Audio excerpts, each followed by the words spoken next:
Di sini saya akan menjelaskan praktik analisis jaring sosial menggunakan GEPI. Berikut tahapan yang terstruktur. Dimulai tahap pertama yaitu persiapan dataset. Dimulai mencari dataset menggunakan aplikasi Spreadsheet atau Excel. Bisa memilih kolom wajib data relasi yang memiliki kolom source atau aktor asal. Dan kedua, adapun hapus missing value jika ada baris kolom source atau target kosong atau nol. Serta yang ketiga, hapus duplikasi jika ada baris yang sama persis berulang pada waktu yang sama. Harus di duplikasi tersebut agar tidak meracukan perhitungan sistem. Selanjutnya dimulai dari tahap kedua yaitu import dataset. Dimulai dari yang pertama buka GEPI, terus klik new project, lalu klik file.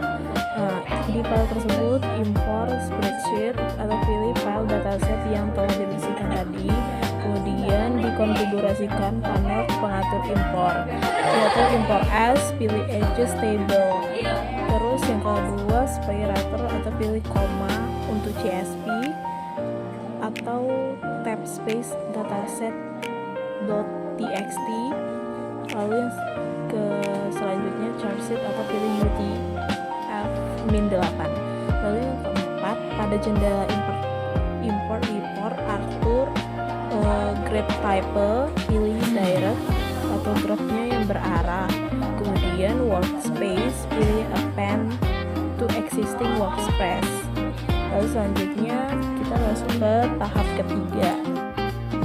Selanjutnya masuk ke komputasi statik jaringan, yaitu di tahap ketiga ini kita bisa mengeklik di bagian kanan GEPI, lalu klik tombol run untuk 6 matriks berikut yang dimulai. Yang pertama average degree, tujuannya untuk mengukur rata-rata jumlah hubungan edges yang dimiliki oleh node dalam jaringan. Nah, fungsi tersebut, metrik ini digunakan untuk mengetahui tingkat aktivitas atau intensitas interaksi antar aktor dalam jaring sosial. Semakin tinggi nilai average degree, semakin banyak pula koneksi rata-rata yang dimiliki setiap aktor. Terus untuk cara menjalankannya dimulai dari panel static, klik average degree, habis itu klik run.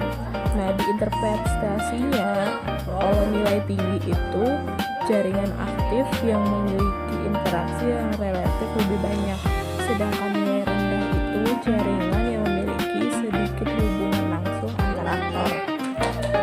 Pada jaringan media sosial ini, nilai average degree yang tinggi menunjukkan bahwa pengguna relatif sering melakukan interaksi seperti mention, retweet, reply, atau pertemanan. Nah, output yang dicatat itu tuh ada 3, average degree, average weighted degree yang jika tersedia, lalu graphic degree distribution.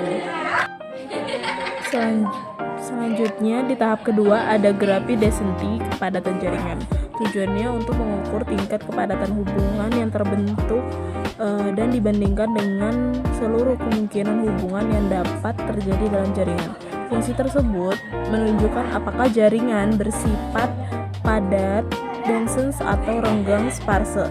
Nilai ini membantu memahami tingkat keterhubungan global antar aktor. Nah, cara menjalankannya itu tuh ada panel statis, habis itu mengklik graph density, lalu yang terakhir mengklik run.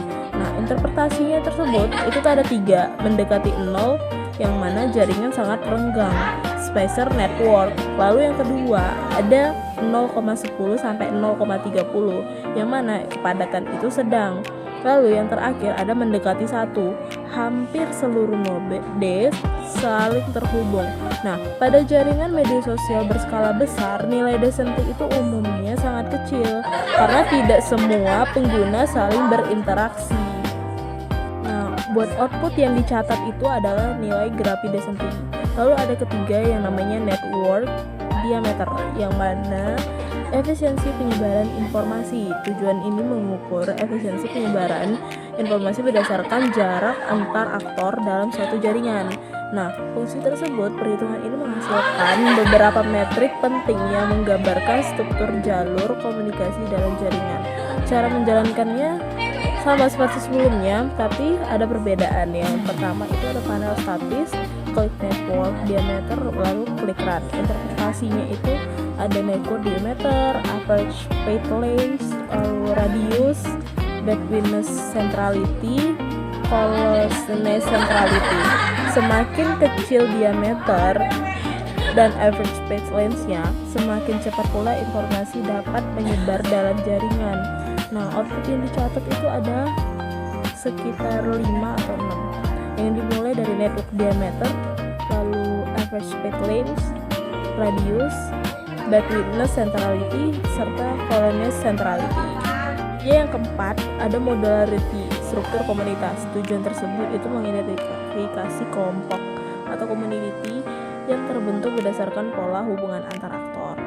Nah, fungsi tersebut untuk mengetahui apakah jaringan tersebut menjadi beberapa komunitas yang memiliki hubungan internal yang lebih kuat dibandingkan hubungan dengan komunitas lain. 5. Ada eigenvector centrality, yang mana identifikasi aktor ini paling berpengaruh. Tujuannya itu tingkat pengaruh suatu aktor berdasarkan kualitas hubungan yang dimilikinya. Fungsi tersebut berbeda dengan degree yang hanya menghitung jumlah koneksi.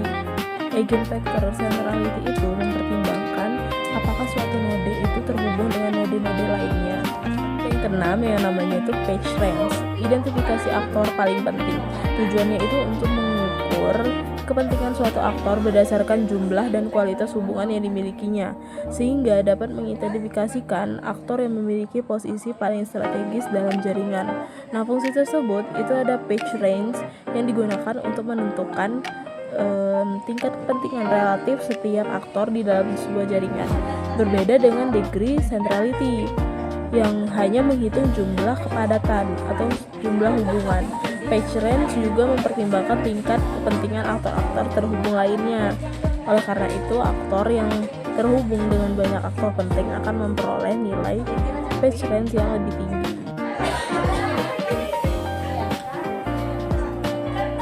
Selanjutnya masuk ke tahap 4, yaitu visualisasi graf, yang mana seluruh angka statik itu tersimpan di data laboratorium.